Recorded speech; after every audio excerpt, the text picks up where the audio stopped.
Number 8, Joel says, what are your thoughts on how to best get back involved with church after you've had past hurts, both done to you and you towards others? Thoughts on going back to the same church or seeking a new one? Well, your situation is going to be very specific. Assuming this is even about your situation, maybe it's about someone else you know, but my advice can only be very generic. So keep that in mind, because generic advice may or may not really apply very well to specific situations. But here's some generic advice.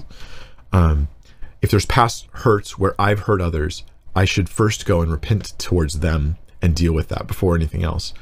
I hurt you and I'm sorry. Have you ever done that, is a question to ask. Did I ever go to that person and say, I'm sorry for these areas where I failed you and where I was the one that brought you pain and suffering?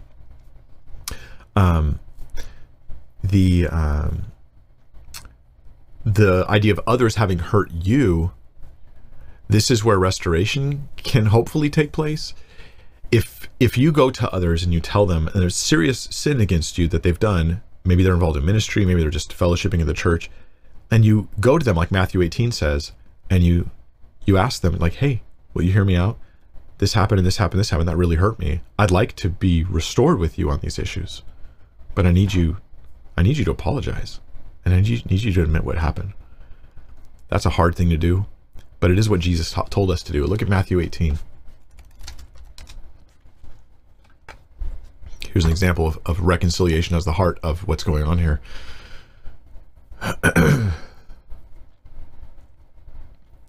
If your brother sins against you, not you against him.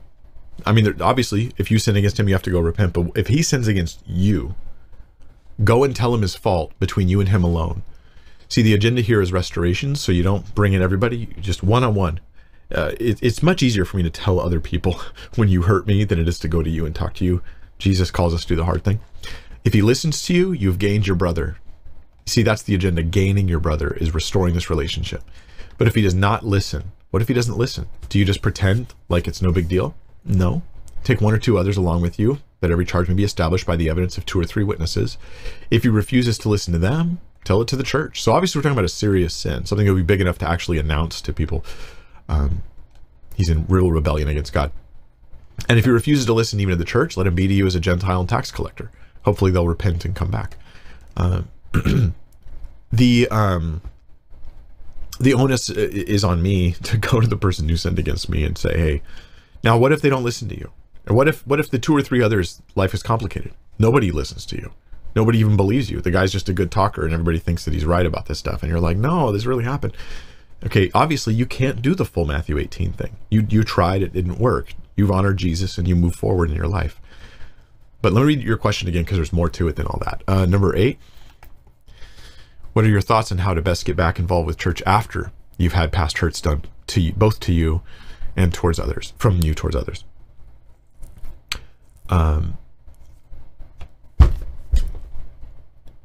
First, my general advice would be, for whatever wisdom I've got on this, my general advice would be, first, seek reconciliation with the individuals where the hurt happened. Don't just try to like collectively serve the church and ignore this gaping wound between you and this other person, because if you can fix that wound, if you can at least try to, at least make the effort to, and then say, Lord, I did my part.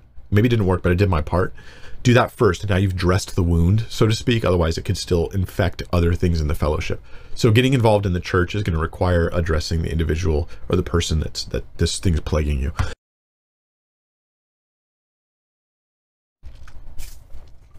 On the other hand, you said thoughts on going back to the same church or seeking a new one. That's a hard one to answer. My typical advice to people is be very slow to leave a church. If you do have to leave a church, if you do choose to leave a church to go somewhere else, that's allowed. Okay, as a Christian, you're not bound to one physical fellowship for the rest of your life. But the question is, in the event of you going from one to another for whatever reasons, did you leave with bitterness? Did you leave with division in your heart, or just a change in location? You might leave a church for a number of reasons. Maybe because of major issues that are going on. Maybe because it's just the children's ministry just isn't working very well, and it's not a very good place to disciple your kids. And so you're like, I love that church. It just isn't the best decision for my kids and my family. You know, like there's all sorts of decisions people can make. So that's just too complicated for me to give you an answer on. Just guard your heart against bitterness. Make sure that if you do leave, it's not because of anger, it's not because of resentment, it's because this is actually just a wise decision. Even if there was no bitterness, no anger, no resentment, it would still just be a smart thing to move. It would be wise to relocate and go to a different church. But if it just comes down to bitterness, you want to work on that rather than just leaving. My general advice, may God give you wisdom on how to apply it to your specific situation.